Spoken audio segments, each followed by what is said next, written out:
మునిగున్న వాడికి ఎంత బరువున్న నెత్తిని పెట్టుకొని, లేక నీళ్ళలో ఉండి బరువు లాక్కొస్తుంటే అది ఎంత బరువైనా తేలిగ్గానే ఉంటుంది.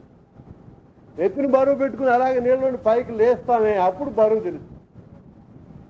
అలాగే పాపంలో మునిగిన వాడికి వాని మీద ఎంత పాపం ఉందో ఎంత బరువు ఉందో తెలియదు. ఆ విధంగా మనుషుడు పాపం చేస్తూ నీళ్లు తాగినట్టుగా దుష్క్రియలు. ఇలాంటి మనుషుడు మారితే తప్ప అక్కడికి పోలేడు. ఒక భక్తుడు అంటాడు, ఎవరైనా పరలోకానికి బలవంతంగా సరే రమ్మని చెప్పి తీసుకుని అక్కడ పెట్టినా వాళ్ళు ఏం చేస్తారంట, ఒకవేళ బీడి దాగే అలవాటు ఉన్నది అనుకోండి, ఒకరికి పరలోకాన్ని తీసుకుని కూర్చొని పెట్టాం.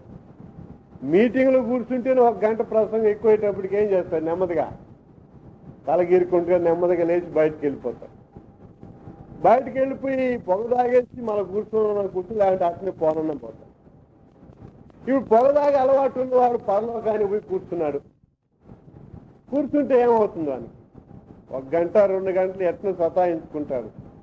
3వ గంటకి ఏం కావాలా, చుట్టా బీడీ కావాలా, ఇక్కడనే రాలిపోయి అక్కడికి రావు కదా కూడా. ఆడ తాగేవాళ్ళు లేరు. ఒకవేళ భద్రంగా ఒక సిగరెట్ దాచిపెట్టుకుని పోయినాడు అనుకుందాం, ఇప్పుడు దానికి నిప్పు కోసమే పోవాలి. ఎక్కడికి, పరలోకం నిప్పు దొరకదు, అందరూ పరిగెత్తుకొని నరకానికి పోతాడంటే వాడు నిప్పు కోసం అన్న. అంటే ఉదాహరణకి చెప్తాను, ఆశ ఉన్నవాడు అక్కడ ఉండలేడు. పావురముల మధ్యలో కాకి ఉండలేదు, కాకుల మధ్యలో పావురం ఉండలేదు. నోహ కాలంలో కాకిని ముందు వదిలినాడు, తర్వాత పావురం వదిలినాడు. పావురం ఏం చేసిందంటే ఎక్కడ స్థలం లేదని వెనక్కి వచ్చేసింది. మరి ముందు వదిలిన కాకి ఏమైంది, దానికి ఎట్లా స్థలం వచ్చింది, దీనికి ఎట్లా స్థలం లేకుండా పోయింది. ఈ చచ్చిన ఏనుగులు, గుర్రాలు, గాడిదలు, పశువులు, ఎనుబోతులు అన్నీ కూడా పైన మురిగి కుళ్ళి కాలుతా ఉన్నాయన్నమాట.